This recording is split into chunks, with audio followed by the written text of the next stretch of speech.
നമസ്കാരം. എൻ്റെ പൊന്ന് ജോൺ സാറേ, നിങ്ങളിൽ നിന്ന് ഇതൊന്നും നമ്മൾ പ്രതീക്ഷിച്ചിരുന്നില്ല. ഈ ജോൺ സാർ കാരണം ഇപ്പോൾ ഉണ്ടാകാൻ പോകുന്നൊരു വലിയ പ്രശ്നമുണ്ട്. ആ പ്രശ്നം എന്ന് വെച്ച് കഴിഞ്ഞാൽ വേറൊന്നുമല്ല, ഇപ്പം മുന്നണിക്കകത്ത് തന്നെ ഒരു അസ്വാരസ്യം ഉണ്ടാകാനുള്ള സാധ്യത വളരെ കൂടുതലാണ്.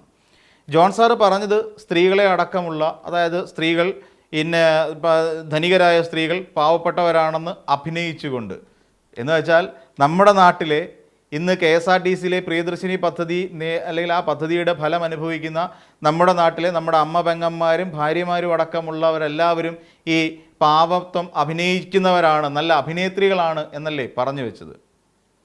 പിന്നെ നമ്മൾ സർക്കാർ ആശുപത്രിയിലേക്ക് പോയി അവിടെ തിണ്ണയിൽ അല്ലെങ്കിൽ വരാന്തയിൽ കിടക്കുന്നു എന്ന് പറയുന്നു. കെ മുരളീധരൻ ഇതുമായി ബന്ധപ്പെട്ടുകൊണ്ടൊരു മറുപടി പറഞ്ഞിരുന്നു. വരാന്തയിൽ കിടത്തി ചികിത്സിക്കുന്ന പരിപാടിയില്ല എന്ന് മുരളീധരൻ മറുപടി പറഞ്ഞിരുന്നു. ഇവിടെ മനസ്സിലാക്കേണ്ടത്, ഈ പറയുന്ന CP ജോൺ എന്ന് പറയുന്ന മന്ത്രി, CP ജോണിനെ സംബന്ധിച്ചിടത്തോളം അദ്ദേഹം വിജയിക്കണമെന്ന് പലരും ആഗ്രഹിച്ചിരുന്ന ഒരാൾ തന്നെയാണ്. അദ്ദേഹം ജയിക്കണമെന്നും, കാര്യം കഴിഞ്ഞ 4 പതിറ്റാണ്ടായി, അല്ലെങ്കിൽ അദ്ദേഹം ഈ രാഷ്ട്രീയം തുടങ്ങി CPMലായിരുന്നു. CPMൽ നിന്ന് പിന്നീട് MVRനൊപ്പം ചേർന്ന് നിന്നുകൊണ്ട് CMB എന്ന് പറയുന്ന രാഷ്ട്രീയ പാർട്ടിയിലേക്ക് പോയി. ഇതാ കാലം ഇത്ര കഴിഞ്ഞിട്ടും UDFനോടൊപ്പം ചേർന്ന് നിന്നിട്ട് കൂടി ഒരു ഘട്ടത്തിൽ പോലും CP ജോണിനെ UDF എന്ന് പറയുന്ന മുന്നണി പരിഗണിച്ചിരുന്നതേയില്ല. ഇത്തവണയാണ് CP ജോണിനെ അവിടെ തിരുവനന്തപുരം സെൻട്രലിൽ കൊണ്ട് മത്സരിപ്പിക്കാൻ തീരുമാനിക്കുന്നത്. അങ്ങനെ തിരുവനന്തപുരത്ത് മത്സരിച്ച് അദ്ദേഹം വിജയിച്ചത് സ്വാഭാവികം തന്നെയാണ്. അദ്ദേഹം വിജയിക്കണമെന്ന് ആഗ്രഹിച്ച നിരവധി ആളുകളുണ്ടെന്നേ, അത് രാഷ്ട്രീയ ഭേദമന്യേ ആഗ്രഹിച്ചിരുന്നവരുണ്ട്. കാരണം അങ്ങനെയുള്ള ഒരു വ്യക്തി ആയിരുന്നു CP ജോൺ. ആ CP ജോൺ എന്ന് പറയുന്ന ഒരു അക്കാഡമിഷ്യൻ കൂടിയായ അദ്ദേഹത്തിൽ നിന്നും ആരും ഇതൊന്നും പ്രതീക്ഷിക്കുന്നില്ല, ഇത്തരത്തിലുള്ള വാക്കുകൾ. കാരണം എന്താ, CP ജോൺ എന്ന് പറയുന്ന ഒരു വ്യക്തി, ഒരു പൊളിറ്റീഷ്യൻ, ഒരു രാഷ്ട്രീയ നേതാവ്, ഒരു അക്കാഡമിഷ്യൻ, അദ്ദേഹം ശരിക്കും നിന്നത് നമ്മുടെ കേരള സമൂഹത്തിലാണ്. കേരളീയ സമൂഹത്തിൻ്റെ ചെറുതും വലുതുമായ ആഗ്രഹങ്ങളും ചിന്തകളുമൊക്കെ വളരെ കൃത്യമായി തിരിച്ചറിയാൻ ശേഷിയുണ്ടായിരുന്ന, തിരിച്ചറിഞ്ഞിരുന്ന ഒരു നേതാവ് തന്നെയായിരുന്നു CP ജോൺ എന്ന് പറയുന്നത്. എന്നാൽ ഇപ്പോൾ അദ്ദേഹത്തിനുണ്ടായ ഈ ഒരു മാറ്റം മുന്നണിയെ എങ്ങനെ ബാധിക്കുന്നു എന്നുള്ളതാണ്. അദ്ദേഹത്തിനെ കൃത്യമായി നടത്തിക്കൊണ്ട് പോകാൻ വേണ്ടിയിട്ടാണ് ഒരു വകുപ്പ് പതിച്ചു നൽകുന്നത്. ആ വകുപ്പുമായി ബന്ധപ്പെട്ടുകൊണ്ട് KSRTC എന്ന വകുപ്പാണ് അദ്ദേഹത്തിന് നൽകിയിട്ടുള്ളതും. ആ സമയത്ത് ഈ പറയുന്ന പ്രിയദർശിനി പദ്ധതിയുമായി സംസ്ഥാന സർക്കാർ മുന്നോട്ട് പോകാൻ തീരുമാനിക്കുന്ന ഒരു സാഹചര്യമുണ്ടായി. അന്ന് പറയുന്നത് സ്ത്രീ ശാക്തീകരണമാണ് ഞങ്ങൾ ലക്ഷ്യം വെക്കുന്നത് എന്ന് പറഞ്ഞു. അങ്ങനെ സ്ത്രീ ശാക്തീകരണത്തിലേക്ക് പോയി. ആ സ്ത്രീ ശാക്തീകരണവുമായി ബന്ധപ്പെട്ടുകൊണ്ട് ആണ് ഞങ്ങൾ ഈ പദ്ധതി നടപ്പിലാക്കുന്നത്, സ്ത്രീകൾക്ക് അർഹിക്കുന്ന പ്രാധാന്യം കൊടുക്കാൻ വേണ്ടിയിട്ടാണ് എന്ന് പറഞ്ഞിട്ട് തന്നെയാണ് ഈ ഒരു പദ്ധതിയുമായി സർക്കാർ മുന്നോട്ട് പോയത്. നമ്മുടെ കേരളത്തിലുള്ള ഒട്ടുമിക്ക സ്ത്രീകളും ആ പദ്ധതി നെഞ്ചിലേറ്റി എന്നുള്ളതാണ് അതിൻ്റെ ഏറ്റവും ഒടുവിലത്തെ ഉദാഹരണമാണ്. ഇന്ന് ശകടമാണെങ്കിൽ തന്നെയും അതിനകത്ത് അഭൂതപൂർവമായ തിരക്ക് അനുഭവപ്പെടുന്നത്. അതൊരു ഉദാഹരണം തന്നെയാണ്. അപ്പോൾ അങ്ങനെയുള്ള സാഹചര്യത്തിലാണ് എന്തിൻ്റെ എന്ത് പിൻബലത്തിലാണ് ഇങ്ങനെ പറഞ്ഞതെന്ന് മാത്രം അറിയില്ല, അതവിടെ നിൽക്കട്ടെ. ഇവിടെ രണ്ടാമതായി പറഞ്ഞു സർക്കാർ ആശുപത്രികളുമായി ബന്ധപ്പെട്ടുകൊണ്ട് ഇവിടുത്തെ ഈ പറയുന്ന ആളുകളെല്ലാം കൂടി സർക്കാർ ആശുപത്രിയുടെ വരാന്തയിൽ കിടക്കുകയാണ്. ആരെയും കൊണ്ട്? അച്ഛനെയും ഭർത്താവിനെയും ഒക്കെ കൊണ്ട്. ഇത് ആരോഗ്യവകുപ്പ് മന്ത്രി സമ്മതിക്കുമോ? ആരോഗ്യവകുപ്പ് മന്ത്രിയോട് ഒരു ചോദ്യമുണ്ട്. ആരോഗ്യവകുപ്പ് മന്ത്രിയാണല്ലോ കെ മുരളീധരൻ. അതായത് ഈ പറയുന്ന ഏറ്റവും കൂടുതൽ തവണ കേരളത്തിൽ ഹെലികോപ്റ്ററിൽ പറന്ന ആളിൻ്റെ മകൻ, മുഖ്യമന്ത്രിയുടെ മകൻ, അതാണല്ലോ കെ മുരളീധരൻ. ആ കെ മുരളീധരനോടാണ് ചോദ്യം. ഇന്ന് നമ്മുടെ കേരളത്തിൻ്റെ ആരോഗ്യാവസ്ഥ എന്താണ്?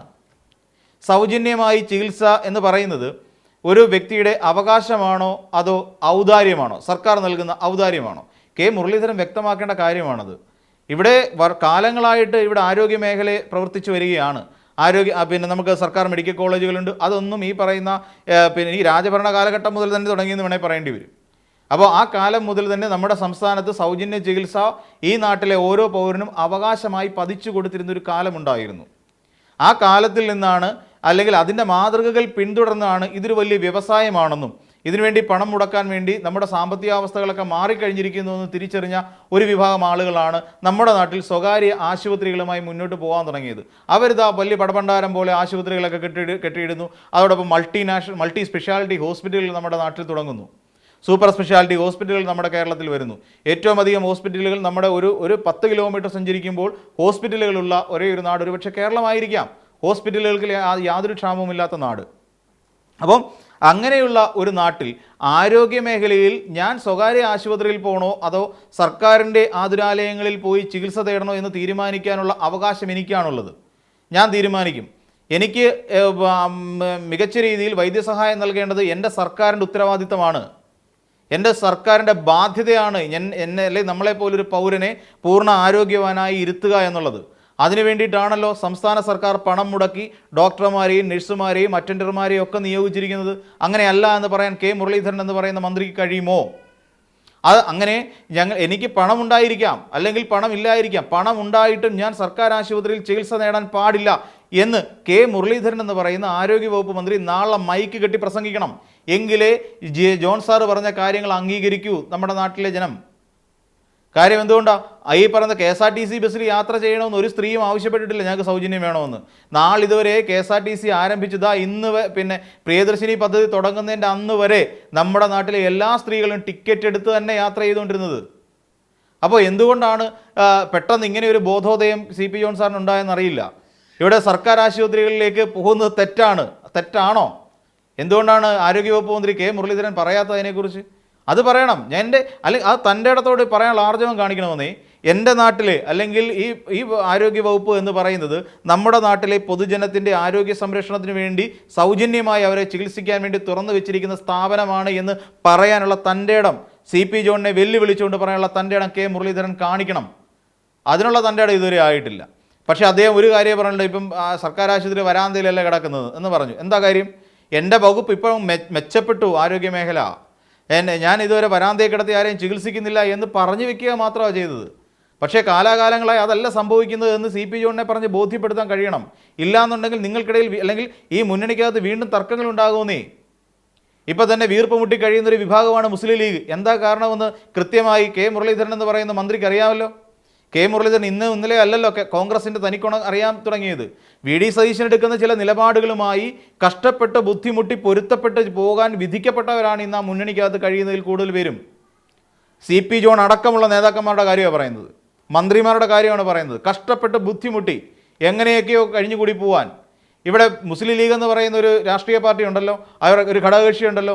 ആ ഘടകകക്ഷിയുടെ വാക്കിന് എന്തെങ്കിലും ഒരു വില കൊടുക്കുന്ന ഒരു മുഖ്യമന്ത്രിയാണോ നമുക്കുള്ളതെന്ന് കെ മുരളീധരൻ പറയാൻ പറ്റുമോ?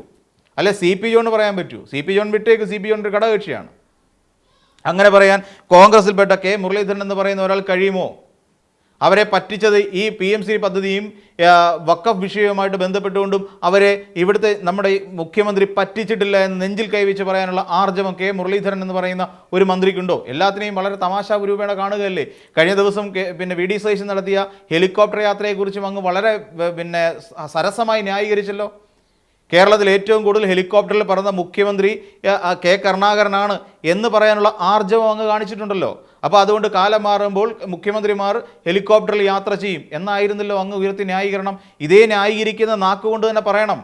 VD സതീശൻ എന്ന് പറയുന്ന മുഖ്യമന്ത്രിയുടെ നിലപാട് കാരണം ഏറെ ബുദ്ധിമുട്ട് അനുഭവിക്കുന്നവരാണ് ഈ നാട്ടിലെ മുസ്ലിം ലീഗെന്നും ഇസ്ലാമിക സംഘടനകളെന്നും പറയാനുള്ള തൻ്റെ ഇടം കാണിക്കണമായിരുന്നു. ഈ പറയുന്ന DGP ആക്കിയില്ലേ ശ്രീജിത്ത് IPSനെ DGP ആക്കിയ സമയത്ത് എന്തുകൊണ്ടും മിണ്ടാതിരുന്നത്? ഒരു പോക്സോ കേസ് പ്രതിയായ BJP-കാരന് വേണ്ടി തിരുത്തിയ ഒരാളല്ലേ, ആ റിപ്പോർട്ട് തിരുത്തിയ ഒരാളല്ലേ, അന്വേഷണം അട്ടിമറിച്ച ഒരാളല്ലേ, പോക്സോ കേസിൽ പ്രതി ആയിരുന്നില്ലേ അദ്ദേഹം? ശ്രീലാലോ അങ്ങനെ എന്തോ ആണ് അദ്ദേഹത്തിൻ്റെ പേര്, ആ പോക്സോ കേസ് പ്രതിയുടെ പേര്. അയാൾ BJP-കാരനായിരുന്നില്ലേ? ഇതേ BJP-കാരന് വേണ്ടിയിട്ടല്ലേ ഈ DGP അന്ന് റിപ്പോർട്ട് തിരുത്തിയത്? അപ്പോൾ അങ്ങനെ കുറ്റം ചെയ്ത ഒരാളെ സംഘപരിവാറിന് വേണ്ടി കുഴലൂത്ത് നടത്തിക്കൊണ്ടിരുന്ന, ഇവിടെ നമ്പൂതിരിമാർക്ക് ഒഴികെ വേറെ ആർക്കും തറവാടുകളില്ല എന്ന് പച്ചയ്ക്ക് ഒരു പൊതുവേദിയിൽ നിന്ന് വിളിച്ചു പറഞ്ഞ, ഇവിടുത്തെ പിന്നോക്കക്കാർക്കൊന്നും തറവാടുകളില്ല എന്ന് വിളിച്ചു പറഞ്ഞ ഒരാളെ ഇവിടെ DGP ആക്കിയപ്പോൾ എവിടെ പോയി? അന്ന് മുസ്ലിം ലീഗുകാർ മുറവിളി കൂട്ടിയായിരുന്നല്ലോ ഈ പറയുന്ന ശ്രീജിത്തിനെതിരെ. മലപ്പുറത്താണ് സംഭവമാണ്. ഒരു BJP-കാരനായ ഒരാൾ പോക്സോ കേസിൽ പിടിയിലാവുന്നു. ആ പോക്സോ കേസ് എന്ന് പറയുന്ന വകുപ്പ് ഒഴിവാക്കി കൊടുത്ത അയാളെ ജാമ്യത്തിൽ വിടാനുള്ള വകുപ്പുകൾ ഉണ്ടാക്കി കൊടുത്ത ശ്രീജിത്താണ്. അന്ന് മുസ്ലിം ലീഗുകാർ പ്രതിഷേധിച്ചു. ഇന്നെന്തേ അയാൾ DGP ആയിട്ട് വന്നപ്പോൾ പ്രതിഷേധിക്കാൻ ഒരു തൻ്റെ ഇടമില്ലായ്മ? അപ്പം മുസ്ലിം ലീഗ് ഇതിനെല്ലാം ചോദ്യം ചെയ്യാനുള്ള ആർജവം കെ മുരളീധരൻ കാണിക്കണമായിരുന്നു. അല്ല സ്വന്തം വകുപ്പെല്ലാം നിരന്നു, സ്വന്തം വകുപ്പിലങ്ങ് ഒരു കുഴപ്പമില്ല എന്ന് പറയുകയല്ല വേണ്ടത്. സ്വന്തം വകുപ്പിൽ കുഴപ്പമില്ല, അംഗീകരിച്ചു, അവിടെ വരാന്തയിൽ ആരെയും ചികിത്സിപ്പിക്കുന്നില്ല, നല്ലത്.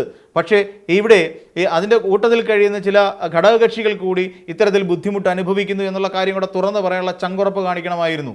ഈ പറയുന്ന CP ജോണിനെതിരെ നിങ്ങൾ നാക്കെടുത്തപ്പോൾ ഇവിടെ മുഖ്യമന്ത്രിയുടെ നിലപാട് കാരണം ഇത്രയും ആൾക്കാർ ഇവിടെ ബുദ്ധിമുട്ടുന്നുണ്ട് എന്നുള്ള കാര്യം തുറന്നു പറയണമായിരുന്നു. പക്ഷെ അത് പറഞ്ഞില്ല. അത് കെ മുരളീധരൻ്റെ തെറ്റല്ല. കാര്യം എന്താണെന്ന് ചോദിച്ചു കഴിഞ്ഞാൽ അറിയാമല്ലോ, മന്ത്രിയായിപ്പോയി, കോൺഗ്രസിൻ്റെ മന്ത്രിയായിപ്പോയി, തിരുത്താൻ സാധ്യമല്ലാത്ത ചില കാര്യങ്ങൾ കേരളത്തിൽ സംഭവിച്ചു പോയി എന്നുള്ളതാണ് വാസ്തവം. അപ്പോൾ മറ്റൊരു വീഡിയോയുമായി നമുക്ക് വീണ്ടും കാണാം.